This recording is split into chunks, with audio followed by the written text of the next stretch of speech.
परिषदीय प्राथमिक विद्यालयों में 70,000 पदों पर नई प्राथमिक स्तर की शिक्षक भर्ती के क्रम में जो सुबह एक आर्टिकल पब्लिश हुई थी, उसको लेकर के सोशल मीडिया साइट्स पर अभी भी कंफ्यूजन का विषय बना हुआ है। इस टॉपिक पर बात करना बेहद जरूरी है क्योंकि अभ्यर्थी इससे भ्रमित हो रहे हैं। साथ ही इस वीडियो में हम लोग डिटेल पूर्वक चर्चा करेंगे कि उस आर्टिकल में कितनी सच्चाई थी और क्या वाकई शिक्षकों के पद के लिए विज्ञापन जल्द जारी होने जा रहे हैं। साथ ही राजस्थान सरकार के द्वारा रीट परीक्षा 2021 को लेकर के बड़ा फैसला लिया गया है, जिसे आपको जानना बेहद जरूरी है यदि आपने भी आवेदन किया होगा। दिल्ली सरकार के द्वारा आयोजित होने वाली DSSB के माध्यम से शिक्षकों के पद की लिए परीक्षा तिथि की घोषणा कर दी गई है। DLED 2019 बैच के तृतीय सेमेस्टर प्रमोट मुद्दे को लेकर के भी इस वीडियो में हम लोग बात करेंगे। साथ ही DLED 17 बैच के प्रमाण पत्र वितरण में विसंगतियों को लेकर के भी विशेष रूप से चर्चा होगी, तो अंत तक बने रहेगा इस वीडियो के साथ बिना किसी पार्ट को स्किप किए हुए। नमस्कार दोस्तों, मेरा नाम है नीरज और आप देख रहे हैं करियर बिट यूट्यूब चैनल। अगर आप इस चैनल पहली बार विजिट कर रहे हैं तो इसको सब्सक्राइब करते हुए बेल आइकन को प्रेस करना ना भूलें। देखिए, इस वीडियो को अंत तक आप देख लेंगे तो जो भी खबरें चल रही हैं उसकी पूरी सच्चाई आपके सामने खुल करके आ जाएगी, तो अंत तक जरूर देखिएगा। 70,000 पदों पर नई प्राथमिक स्तर की शिक्षक भर्ती के लिए जो आर्टिकल सोशल मीडिया साइट्स पर आग की तरफ फैल रही है, पहले आप समझिए कि इस आर्टिकल को लिखने का आधार क्या है। क्या सरकार ने इनको आर्टिकल पब्लिश करने के लिए बोला है? नहीं। 22 जून 2021 को बेसिक शिक्षा परिषद सचिव के द्वारा सभी जिलों के जिला बेसिक शिक्षा अधिकारी को एक पत्र लिखा गया। अप्रैल 2017 से अब तक कुल कितने अभ्यर्थियों का सहायक अध्यापक के पद पर चयन हो चुका है, उनका ब्यौरा मांगा गया। स्क्रीन पर आप विषय देखिए, माह अप्रैल 2017 से अब तक चयनित अभ्यर्थियों के संबंध में। पहले पैरे को आप देखेंगे तो इसमें वही लेटर के बारे में जिक्र किया गया है जो कि अभी आप स्क्रीन पर देख रहे थे। उसके बाद से जब दूसरे पैरे को आप पढ़ेंगे तो ध्यान से पढ़िए, सरकार की ओर से यह जानकारी खाली पदों का विवरण जुटाने के उद्देश्य से मांगा जा रहा है। अब आप खुद समझिए कि खाली पद का विवरण जुटाया कैसे जाता है।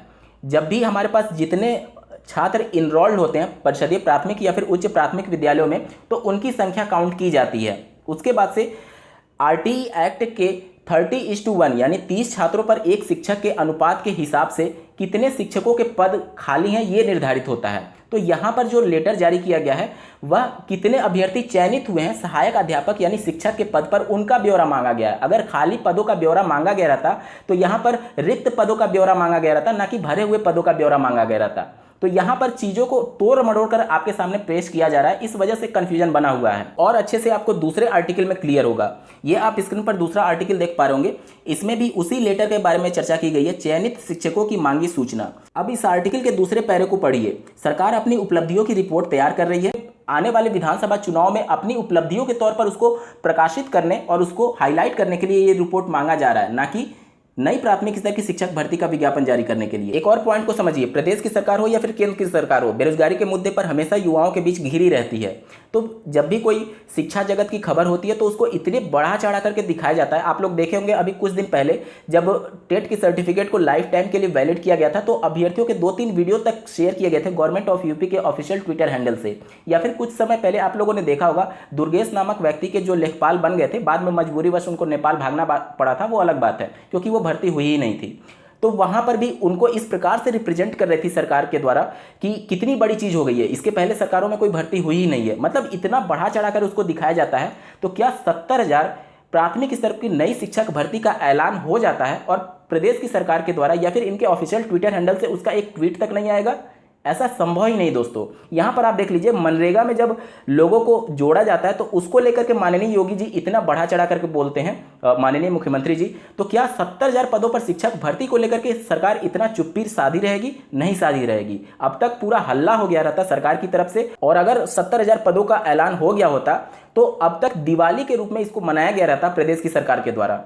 इसके अलावा एक और तर्क को समझिए, आज SCRT कार्यालय पर नई प्राथमिक स्तर की शिक्षक भर्ती की मांग करने वाले अभ्यर्थी भी धरना दे रहे थे और 69,000 सहायक अध्यापकों की भर्ती में आरक्षण घोटाले को लेकर भी अभ्यर्थी धरना दे रहे थे और साथ ही साथ 69,000 में 22,000 पदों को जोड़ करके तृतीय काउंसिलिंग का लिस्ट जारी करने के लिए भी अभ्यर्थी धरना दे रहे थे। लेकिन उन तीनों गुटों में से सरकार की तरफ से आरक्षित वर्ग के घोटाले को लेकर के जो अभ्यर्थी धरना प्रदर्शन कर रहे हैं उनमें से 5 सदस्यों को CM आवास पर बुलाया गया है। अब आप इससे खुद अंदाजा लगा सकते हैं कि अगर सरकार के द्वारा नई प्राथमिक स्तर की शिक्षक भर्ती के क्रम में थोड़ी बहुत भी चर्चा हुई होती तो क्या SCRT कार्यालय के अधिकारी उनको अवगत नहीं कराते कि आप लोग यहाँ धरना क्यों दे रहे हैं जब नई प्राथमिक स्तर की शिक्षक भर्ती का आदेश जारी कर दिया गया है। या फिर सरकार के द्वारा भी सभी चीजें उनके नजर में है, भले ही वो वार्ता ना कर रहे हो नई प्राथमिक स्तर की शिक्षक भर्ती को लेकर के, लेकिन सरकार के खिलाफ कौन धरना दे रहा है हर चीज की खबर उनको होती है। तो यहाँ पर उन लोगों को भी मीटिंग में बुलाया जा सकता था कि आपकी मांगे क्या है नई शिक्षक भर्ती को लेकर के, या फिर हमने आपके लिए शिक्षक भर्ती की घोषणा कर दी है, अब आप अपने घर पर जाकर के परीक्षा की तैयारी करिए। क्या इस प्रकार की कुछ खबरें आई हैं आज? बिल्कुल नहीं आई हैं। क्यों नहीं आई हैं? क्योंकि ऐसा कोई ऐलान अभी तक किया ही नहीं गया है नई प्राथमिक स्तर की शिक्षक भर्ती को लेकर के। अब आपके मन में प्रश्न आ सकता है कि जब सीआरटी कार्यालय पर 3 गुट धरना दे रहे थे तो वहां पर सिर्फ आरक्षण घोटाले के मामले को लेकर के धरना देने वाले अभ्यर्थियों को ही क्यों बुलाया गया सीएम आवास पर?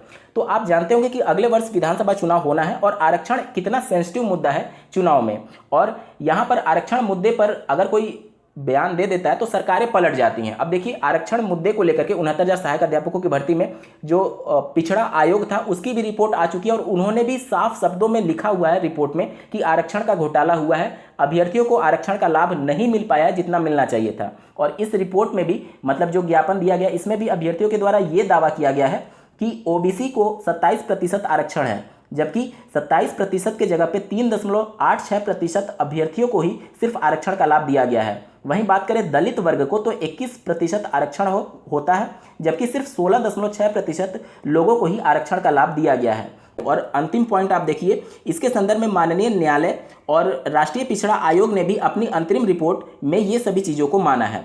अब जो 68,500 सहायक अध्यापकों की भर्ती से जो 22,000 सीटें रिक्त हैं, अब सरकार वह 69,000 सहायक अध्यापकों की भर्ती में थर्ड काउंसलिंग में अगर जोड़ देती है तो फिर इन अभ्यर्थियों को राहत नहीं मिल पाएगा। तो सरकार के लिए सबसे बड़ी प्राथमिकता इस समय यह है कि जो आरक्षण घोटाले को लेकर के चीज़ें रायता फैली हैं वो इसको जल्दी से निपटा करके जो एक तरीके से दलित वर्ग या फिर पिछड़ा वर्ग या फिर इन सब से भी तो वोट लेना है, तो इन सबको खुश करने के लिए सबसे पहले जो 22,000 सीटें रिक्त हैं उनको जो आरक्षण घोटाले के जो आरोप लगते रहे और रिपोर्ट भी पब्लिश होती रही है, तो इन अभ्यर्थियों को उसका लाभ देकर के हो सकता है कि 22,000 पदों से इन लोगों को उसमें भरा जा सकता है, जो कि लगातार आरोप लगाते रहे हैं और आयोग ने भी इसको माना है कि आरक्षण में घोटाला हुआ है। इस टाइप के खबर को दिखाने का मेरा कतई भी मकसद किसी को डिमोटिवेट करना नहीं है। मैं हमेशा प्रत्येक वीडियो में बोलता हूं कि आप सभी शिक्षक भर्ती की तैयारी करते रहिए। चुनावी वर्ष चल रहा है, शिक्षक भर्ती जरूर आएगी, साल के अंत तक जरूर आएगी, लेकिन मेरा सिर्फ कंसर्न इतना है कि जो कुछ भी खबरें चल रही हैं वो पूरी तरीके से फेक है। अभी ना तो सरकार की तरफ से ऐसा कुछ फैसला लिया गया, ना तो अभी इस पर कुछ चर्चा चल रही है। और अगर सरकार के ऑफिशियल्स के द्वारा कोई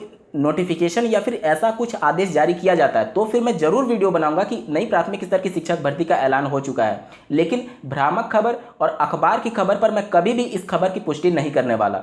इस टॉपिक पर सुबह के वीडियो के जो आप लोग के कमेंट आए थे उसको मैं अभी जस्ट पढ़ रहा था, तो उसके कमेंट को पढ़ते हुए मुझे ऐसा प्रतीत हुआ है कि आप लोग ये कहना चाह रहे हैं कि अन्य सभी चैनल्स ये दिखा रहे हैं कि 70,000 शिक्षकों के भर्ती का ऐलान सरकार ने कर दिया है। वहीं करियर बिट सिर्फ एक ऐसा चैनल है जो कि ये दिखा रहा है कि अभी सरकार ने ऐसा कुछ भी ऐलान नहीं किया है। देखिए दोस्तों, अन्य चैनल क्या कुछ दिखा रहे हैं, मुझे इतना समय नहीं मिल पाता है कि मैं उनके चैनल को देख पाऊँ। हालांकि वो उनकी व्यक्तिगत चीज़ें हैं कि वो क्या कुछ अपने चैनल पर दिखा रहे हैं। लेकिन देखिए दोस्तों, अगर सरकार के द्वारा ऐसा कुछ भी ऐलान हुआ रहता तो जो कुछ भी अभी मैंने पॉइंट्स आपको बताया उसमें से ऐसा कुछ लक्षण दिखता जरूर।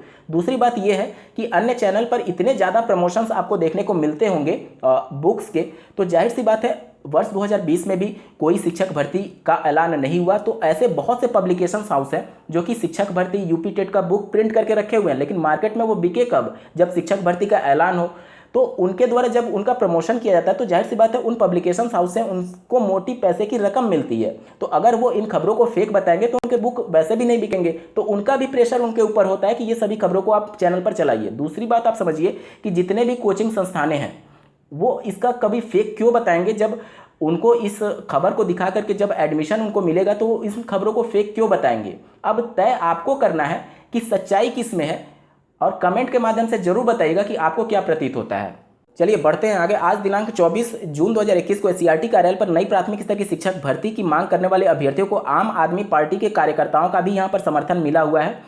हालांकि यहां पर अगर विपक्ष भी हावी रहता, सबसे बड़े विपक्ष की बात करें तो सपा समाजवादी पार्टी यहां पर विपक्ष में सबसे बड़ी पार्टी है, लेकिन अभी तक उनके द्वारा खुल करके समर्थन में नहीं आया जा रहा है, जिसकी वजह से सरकार पर उतना दबाव नहीं बन पा रहा जितना बनना चाहिए। जैसा कि आपको ज्ञात होगा, राजस्थान सरकार के द्वारा रीट 2021 की परीक्षा तिथि 26 सितंबर 2021 को घोषित कर दिया गया था, लेकिन राजस्थान लोक सेवा आयोग के द्वारा आयोजित होने वाली सहायक आचार्य पद के लिए जो कॉलेज शिक्षा विभाग में भर्तियां थीं उसका जो पेपर होना था वो 22 सितंबर से 4 अक्टूबर के बीच होना प्रस्तावित था। जिस वजह से रीट की परीक्षा और ये दोनों पेपर क्लैश कर रहे थे, जिसके बाद से ये संदेह था कि कहीं रीट की परीक्षा फिर से तो स्थगित नहीं होगी। तो यहाँ पर राजस्थान लोक सेवा आयोग ने आज 24 जून 2021 को फिर से नई तिथियों की घोषणा कर दी है। यहाँ पर देखिए 26 सितंबर को रीट की परीक्षा है, इस वजह से सिर्फ इस डेट को बचाया गया और 22 सितंबर से लेकर के 25 सितंबर तक परीक्षा होगी, जो सहायक आचार्य का पद है। और साथ ही साथ फिर 26 सितंबर को डेट बचा करके फिर 27 से लेकर के 6 अक्टूबर तक इनकी परीक्षाएं चलने वाली है। तो अब ये स्पष्ट हो गया है कि रीट परीक्षा अपने नियत समय 26 सितंबर 2021 को ही होने जा रही है। DSSB के माध्यम से होने वाली PGT एग्जाम के लिए 24 जून 2021 को एक ऑफिशियल नोटिफिकेशन जारी करते हुए PGT एग्जाम को यहाँ पर शेड्यूल कर दिया गया है। यहाँ पर परीक्षाएं जो हैं 16 जुलाई से प्रारंभ होंगी और परीक्षा जो है वो 31 जुलाई 2021 तक चलने वाली है। साथ ही बात करें DLED 2019 बैच के तृतीय सेमेस्टर प्रमोट मुद्दे को लेकर के कल दिनांक 25 जून 2021 को अभ्यर्थी SCRT कार्यालय पर धरना देने के लिए प्रतिबद्ध हैं। तो अगर आप भी 19 बैच से संबंधित हैं तो इस धरने में शामिल होकर के अपनी आवाज को बुलंद कर सकते हैं। अमरोहा डाइट प्राचार्य के द्वारा अमरोहा जिले के जिलाधिकारी महोदय को 22 जून 2021 को एक पत्र लिखते हुए ऑनलाइन IGRS के माध्यम से विसंगतियों को लेकर के DLED 2017 बैच के द्वारा जो कंप्लेंट दर्ज कराई गई थी उसमें उनको अवगत कराया गया कि किस प्रकार से निजी DLED संस्थानों के द्वारा अवैध रूप से धन उगाही किया जाता है मार्कशीट या फिर अंकपत्र वितरण करने के संदर्भ में। साथ ही आज दिनांक 24 जून 2021 को औरैया डाइट प्राचार्य के द्वारा भी एक पत्र जारी किया गया है इस मुद्दे को अवगत कराते हुए कि किस प्रकार से अवैध वसूली की जाती है प्रमाण पत्र या फिर अंकपत्र वितरण करने के संबंध में। और TET के तर्ज पर डाइट के माध्यम से ही अंकपत्र और प्रमाण पत्र वितरित करने के क्रम में यहाँ पर वकालत की गई है। दोस्तों ये थी आज की कुछ प्रमुख खबरें। आपको ये वीडियो कैसा लगा कमेंट के माध्यम से जरूर बताइएगा और ऐसे ही महत्वपूर्ण अपडेट्स के लिए चैनल को सब्सक्राइब करना ना भूलें। इस वीडियो को देखने के लिए आपका बहुत बहुत धन्यवाद। भगवान करे आपका दिन शुभ हो।